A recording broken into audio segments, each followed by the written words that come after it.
when you see the greed and the concentration of power within, did you ever have a moment of doubt about capitalism and whether greed's a good idea to run on? Well, first of all, tell me, is there some society you know that doesn't run on greed?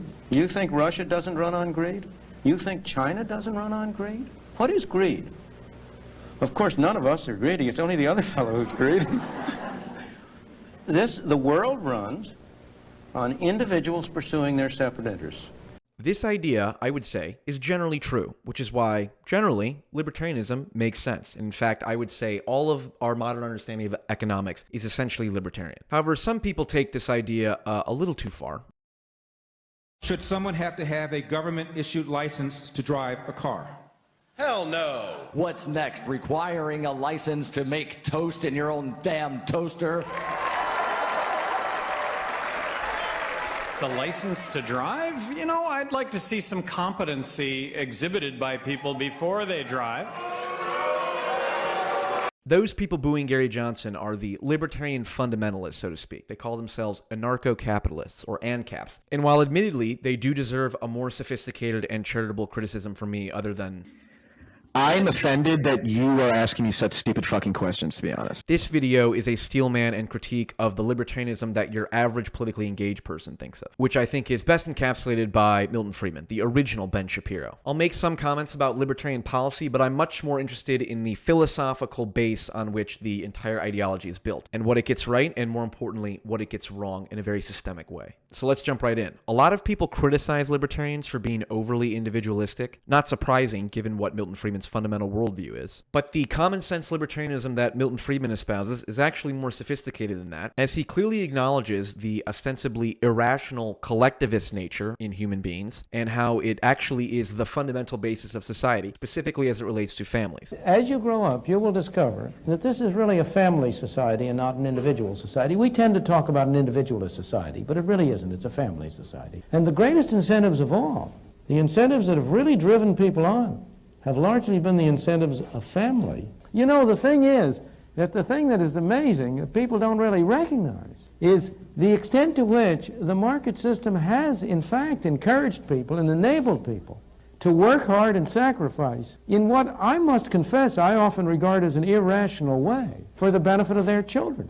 One of the most curious things to me in observation is that almost all people value the utility which their children will get from consumption higher than they value their own.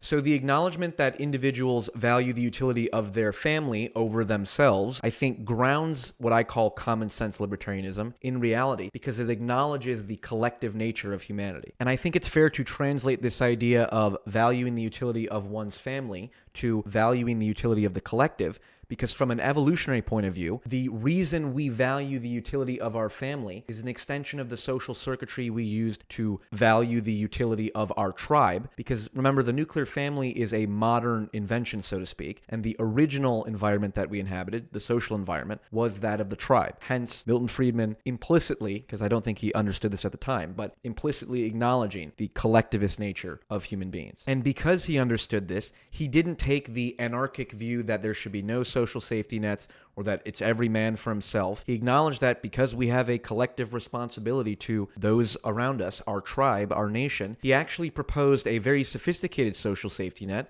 which was a variant of universal basic income called the negative income tax. The proposal for a negative income tax is a proposal to help poor people by giving them money, which is what they need, rather than as now, by requiring them to come before a governmental official, detail all their assets and their liabilities, and be told that you may spend X dollars on rent, Y dollars on food, etc., and then be given a handout. If I were still a head of a family of four, I would be entitled to an exemption of $3,000 without paying a tax. That is, if I had an income of $3,000, I would have an exemption of $3,000, I would pay no tax. If I had an income of $4,000, I would have a positive taxable income of $1,000. I would be required to pay a tax on that $1,000. Suppose I have an income of $2,000.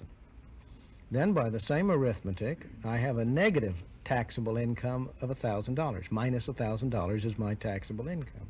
The idea of the negative income tax is to apply a tax rate to that minus $1,000 and give a man a subsidy in proportion to it.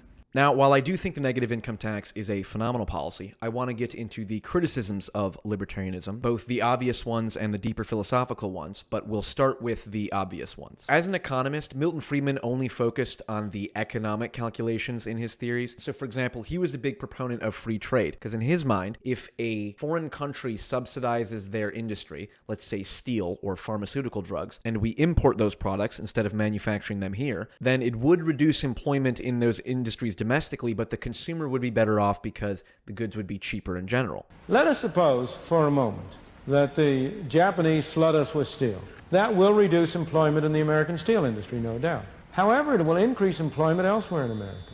So the dollars that we spend for the steel will find their way back to the U.S. as demand for U.S. goods and services. You will have less employment in the steel industry. You will have more employment in the industries producing the goods we export. Overall, total employment will not be affected. But overall, the American consumer will be benefited because he will get the steel more cheaply and the goods made from the steel more cheaply than he otherwise would. Now, the obvious problem with this theory is that it does not take into account the economic cost of becoming over-reliant on a foreign power for essential goods and services. A cost that we are witnessing today as we see how inextricably and fatally linked our supply chains are to China, who is a geopolitical and genocidal rival of ours. And while I think this is the most obvious criticism against libertarianism, I want to address the fundamental mistake that libertarians like Milton Friedman make and how it is at the root of basically their entire philosophy. To put it simply, libertarians make the mistake of assuming that people are mostly rational, or more importantly, in Milton Friedman's case, that the irrationality of humans is not predictable enough to be taken into account to any economic theory.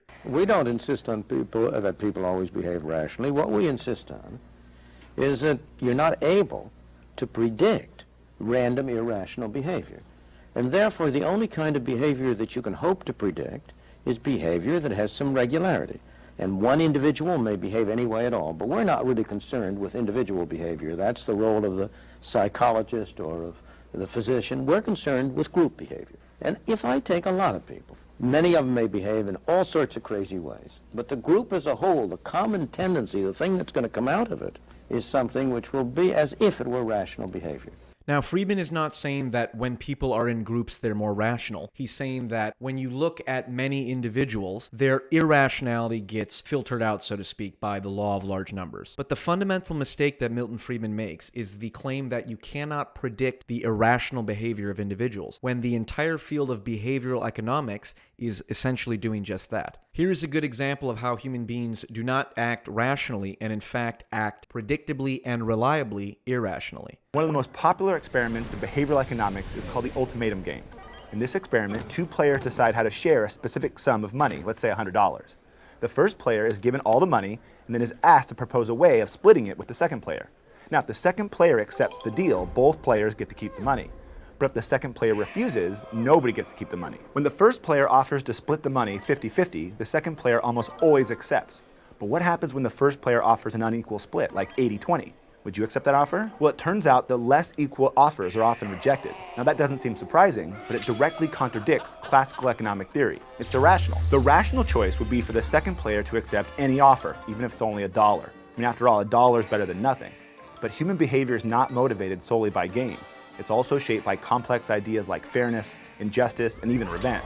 The ultimatum game shows that people aren't always as predictable as many economists like to suggest. So here is how, by acknowledging this, we can better evaluate what makes a law or policy good. In my opinion, a good law is one that reliably and systemically biases individuals into making more rational decisions than they otherwise would on their own. We can call this concept structural rationality. So for example, 401ks are tax advantage accounts that distort the incentive of people away from spending in the short term and more towards investing and saving for the long term. Because you might think saving for your retirement is a rational thing to do independent of whether or not there are tax advantages to doing that. But if you bias people into saving for the retirement even more by providing them tax advantage status, this aligns the rational self-interests of individuals, like 25-year-olds and 30-year-olds, who don't necessarily think about retirement when they're that young, with the incentives of the broader society. And at a time when a lot of people seem to be interested in blowing up society and tearing it down to start anew,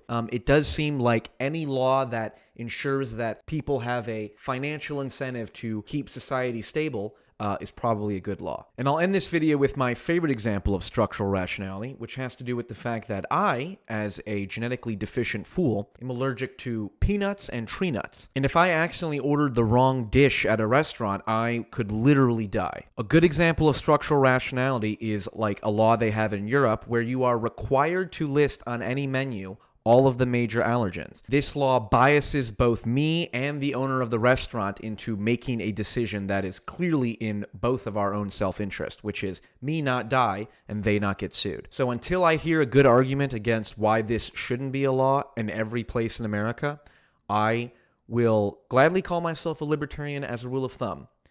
But I will continue to say, jokingly, but also because I'm an asshole, the only person dumber than a socialist is a libertarian. Oh boy. Good luck and Godspeed.